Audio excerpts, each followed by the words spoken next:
Olá, mais uma vez reunidos em nome de Deus e de Jesus, tendo a certeza de que eles nos acompanham. Vamos fazer a nossa palestra dos estudos de quarta-feira, da sessão de desobsessão, para que possamos nos instruir, aprender a amar, nosso verdadeiro motivo de estarmos aqui.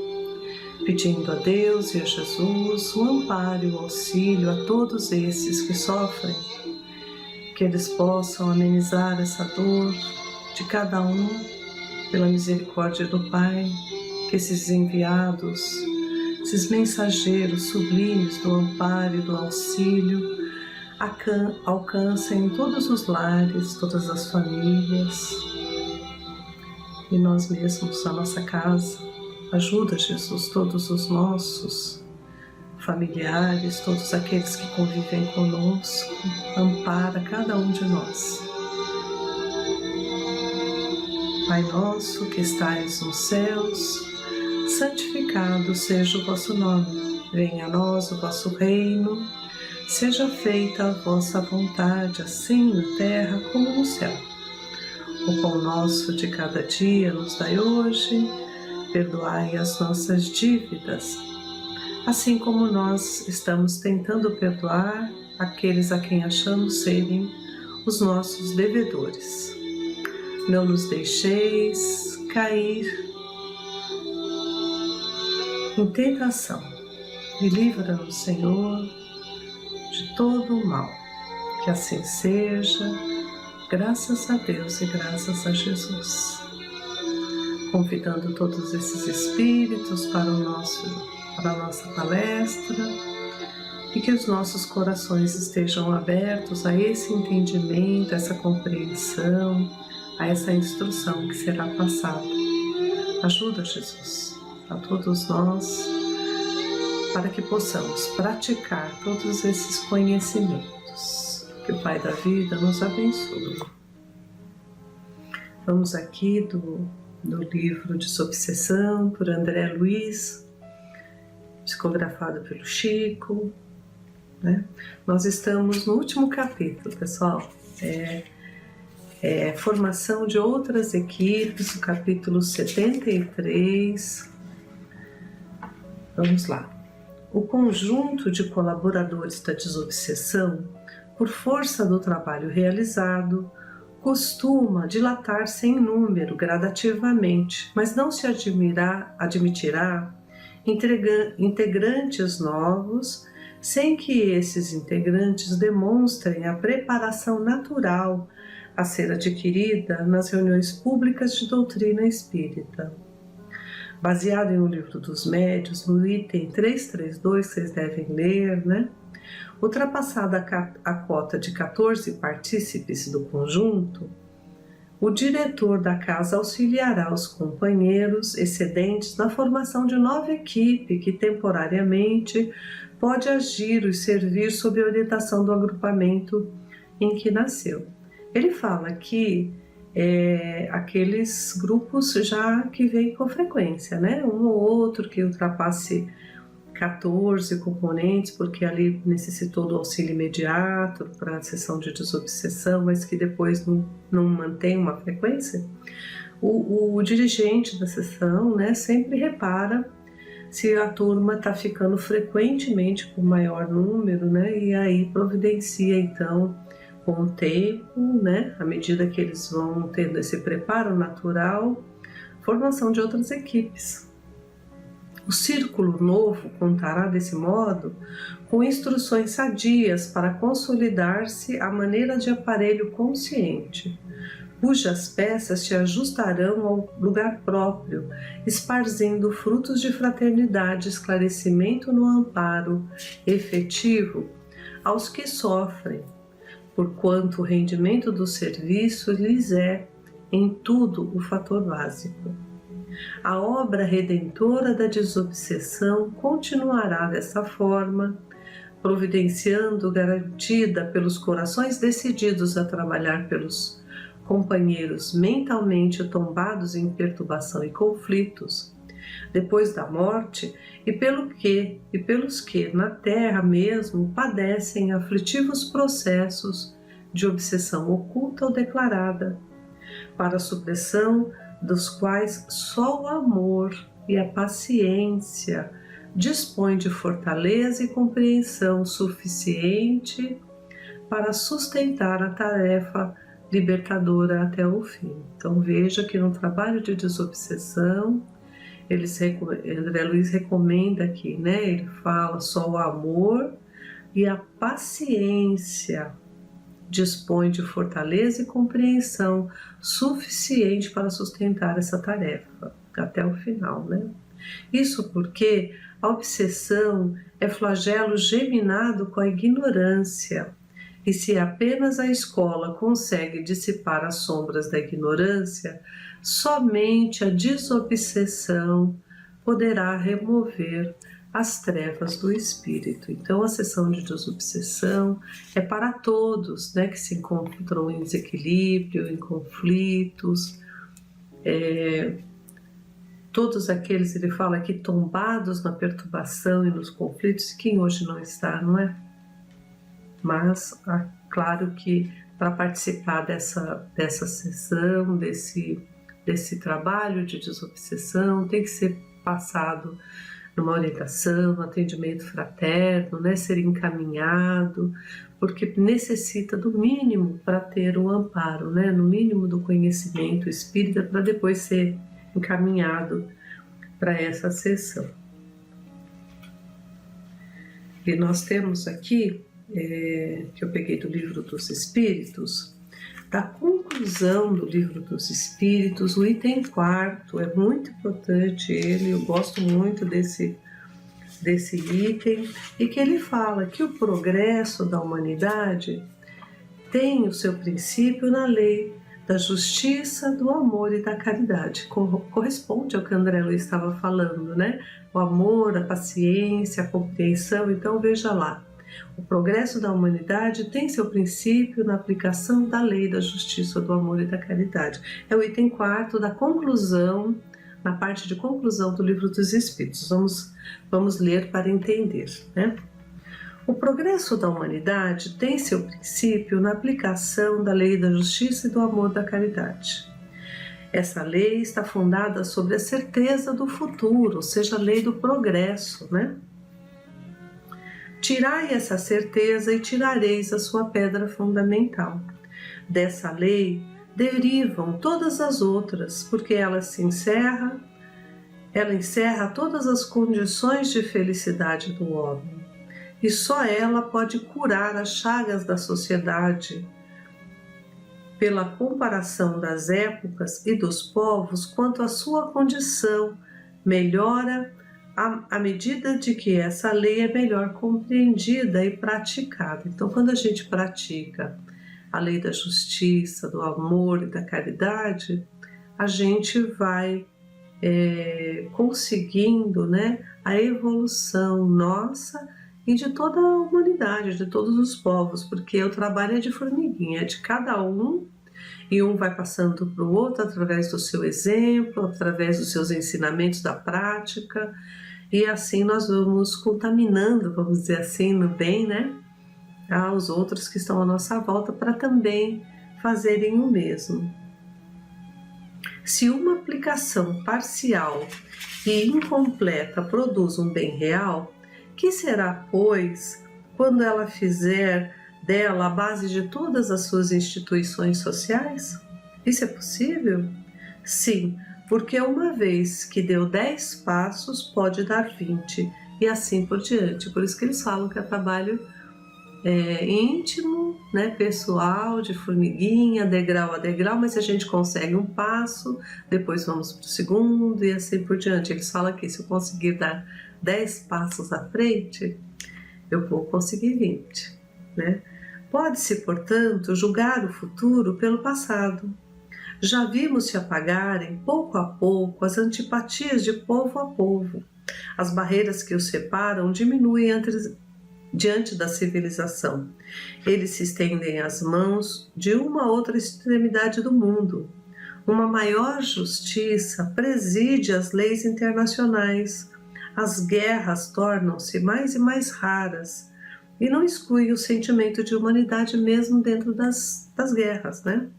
A uniformidade se estabelece nas relações. As distinções de raças e de castas se apagam nos homens de crenças diferentes, calam os preconceitos de seita para se confundirem na adoração de um só Deus. Falamos dos povos que marcham à frente da civilização de 1789 e 1793 em diante, né?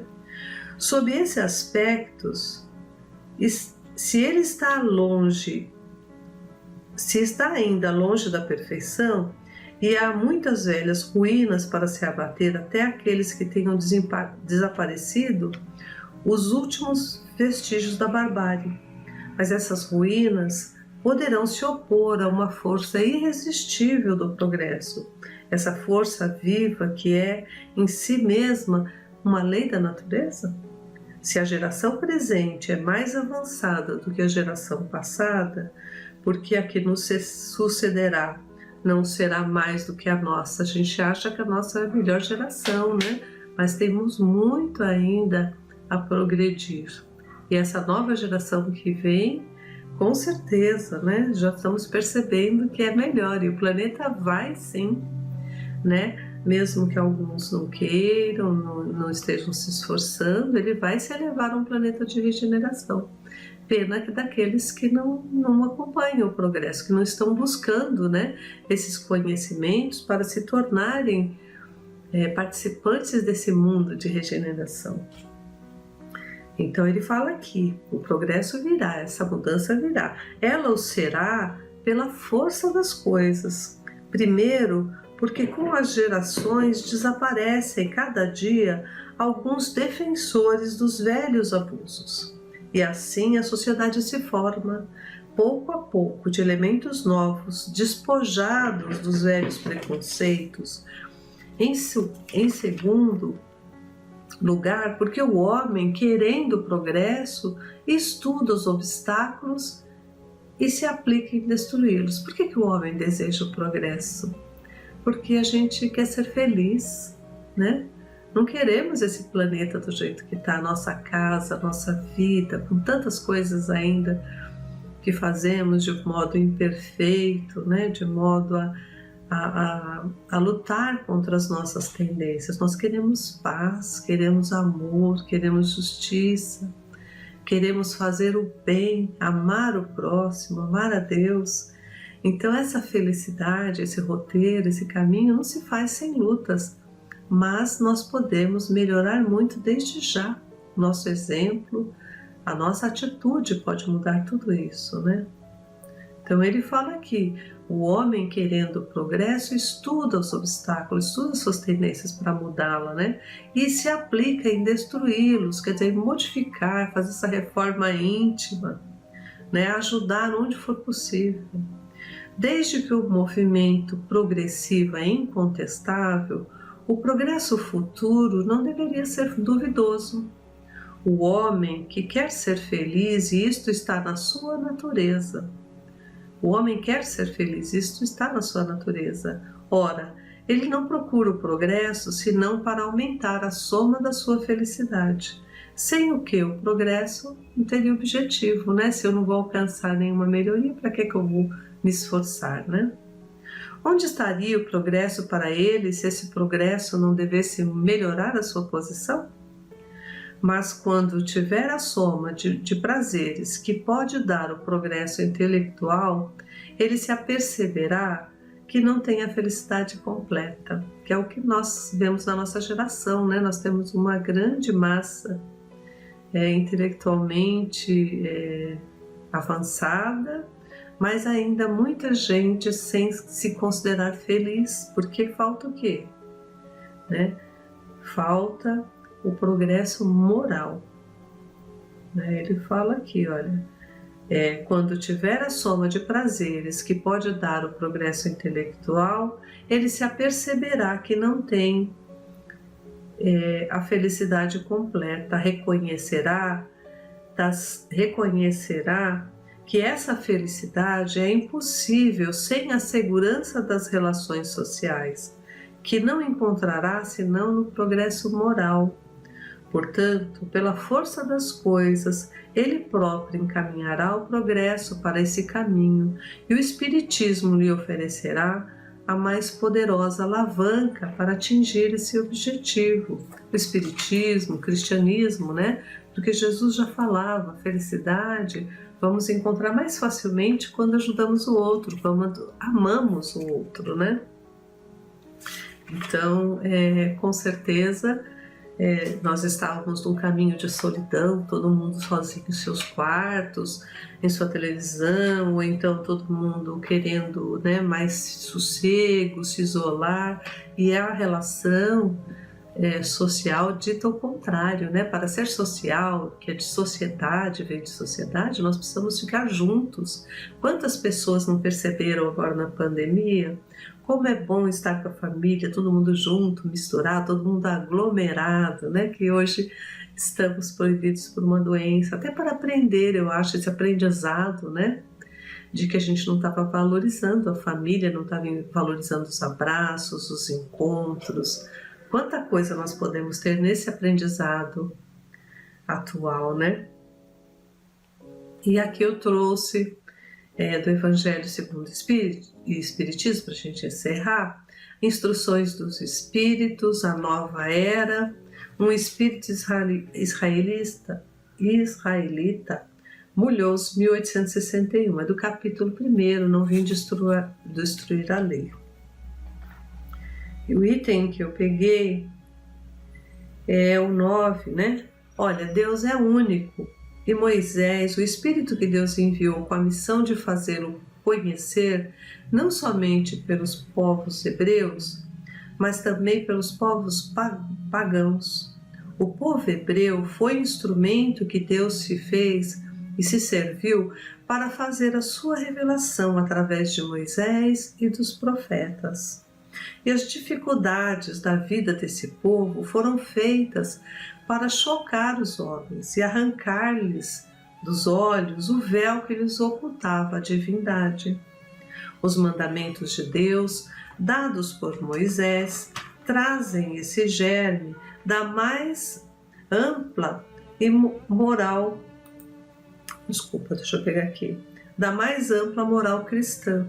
Os comentários da Bíblia reduziam-lhe o sentido, porque postos em ação em toda na sua pureza, não seriam então compreendidos. Então, à época, né, estavam todos numa situação de barbárie mesmo, né? A gente vê que os espíritos ali matavam com frequência, pouco se incomodavam com a situação do outro, né? Deixa eu tirar aqui que está incomodando aqui. Pouco se incomodavam com a situação do outro, cada um queria tirar o maior valor. Haja visto as épocas, né? Se a gente for remontar e verificar, quantas guerras tinham, destruíam cidades, só para tirar o que era do outro, né? Para roubar, saquear. Então, é uma época que Deus achou por bem, né, que fosse feita uma revelação, olha, existe um Deus, né, chamar atenção para essa mudança, né, essa ampla moral cristã que ele fala. Os comentários da Bíblia reduziam esses sentidos, porque postos em ação em toda a sua pureza, não seriam compreendidos. Mas os 10 mandamentos de Deus nem por isso deixaram de ser a brilhante face da obra, como um farol que devia iluminar para a humanidade o caminho a percorrer. Foi um primeiro, né? Muito brilhante, até hoje deve ser considerada. A moral ensinada por Moisés era apropriada ao adiantamento em que se encontravam os povos chamados de regeneração.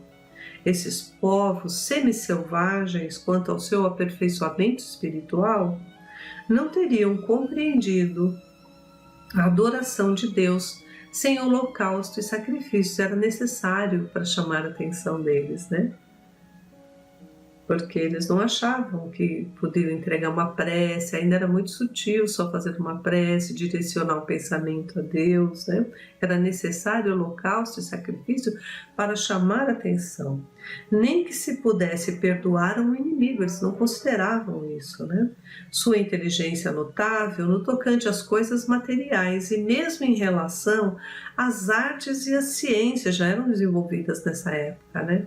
Estavam atrasados em moralidade, e eles não se submeteriam ao domínio de uma religião inteiramente espiritual. A mudança sempre tem que ser gradativa para ser concretizada mais fácil, né? Ela ficar permanente. Necessitavam de uma representação semimaterial, como então a que lhes oferecia a religião hebraica. O sacrifício, pois, lhes falavam aos sentidos, enquanto uma ideia de Deus lhes falava ao espírito. O Cristo foi o iniciador da mais pura moral, a mais sublime, a moral evangélica cristã, que deve renovar o mundo, aproximar os homens e torná-los fraternos. Tem um outro lugar no Evangelho que fala que quando Jesus pronunciou a palavra amor, o mundo se estremeceu, porque eles não estavam entendendo que esse amor deveria ser universal, né, com todas as pessoas. E Jesus veio trazer essa moral cristã, né, que muda tudo. Antes eu fazia bem só para minha família, só para aqueles círculo pequeno que eu dizia amar, né? E Jesus veio falar que o amor tem que ser para todos, né? A caridade é para todos. Uma moral, enfim, que se deve transformar a terra, fazê-la morada de espíritos superiores que hoje habitam. É a lei do progresso e que a natureza está sujeita, que se cumpre, vai se cumprir o progresso, vai se cumprir o planeta Terra, uma morada de espíritos mais superiores, e todos que aqui estão vão ser mais felizes, sim, né? Aqueles que não acreditam vão ver, vai acontecer, né? Porque é lei de Deus. O Espiritismo é a alavanca de que Deus se serve para elevar a humanidade. São chegados os tempos em que suas ideias morais devem se desenvolver para que se realizem os progressos que estão nos desígnios de Deus. Elas devem seguir o mesmo roteiro que as ideias de liberdade seguiram como suas precursoras. Mas não se pense que esse desenvolvimento se fará sem lutas. Não, porque elas necessitam, para chegar ao amadurecimento, de agitações e discussões, a fim de atraírem a atenção das massas, como todo sempre teve que ter, né? Infelizmente, a gente demora muito para compreender as coisas, para perceber, né, que as coisas estão mudando. Então é necessário essas agitações que eles falam, discussões para nosso despertar, né? Uma vez despertada a atenção, a beleza e a santidade da moral, tocarão os espíritos e eles se dedicarão a uma ciência que lhes traz a chave da vida futura e lhe abre uma porta da felicidade eterna. Foi Moisés quem abriu o caminho, Jesus continuou a obra e o Espiritismo a concluirá. Tudo Deus faz para chegar até nós o conhecimento do caminho da felicidade, né? Nós aqui nos esquecemos de praticar, porque muito conhecimento nós já temos, né? Nós temos todas essas obras básicas que nos traz um cabedal de conhecimentos que a gente não vai nem adquirir tudo numa vida, numa única encarnação. Vai precisar de muitas e muitas encarnações para a gente absorver tudo que Kardec passou, que esses espíritos trouxeram para nós, né? Mas que nós sigamos nesse caminho passo a passo, e rumo ao progresso, rumo ao planeta de regeneração, rumo num ambiente menorzinho, né? A nossa vida, a nossa reforma íntima, e vamos nos sentindo mais felizes quando a gente pratica a lei de justiça, de amor e de caridade. Vamos tentando, né, gente? Que Deus abençoe a todos vocês e até a próxima semana. Vamos então fazer a nossa prece final para que a gente possa seguir com esses pensamentos em paz em nossas vidas, trazer paz, trazer luz para as nossas casas, para os nossos familiares, para todos que dependem de nós, aqueles que estão ao nosso redor. Que o Pai da vida nos abençoe. Pai nosso que estais nos céus, santificado seja o vosso nome. Venha a nós o vosso reino, seja feita a vossa vontade, assim na terra como no céu. O pão nosso de cada dia nos dai hoje, perdoai as nossas dívidas, assim como nós perdoamos os nossos devedores. E não nos deixeis cair em tentação, livra-nos, Senhor, de todo o mal. Que assim seja, graças a Deus e a Jesus.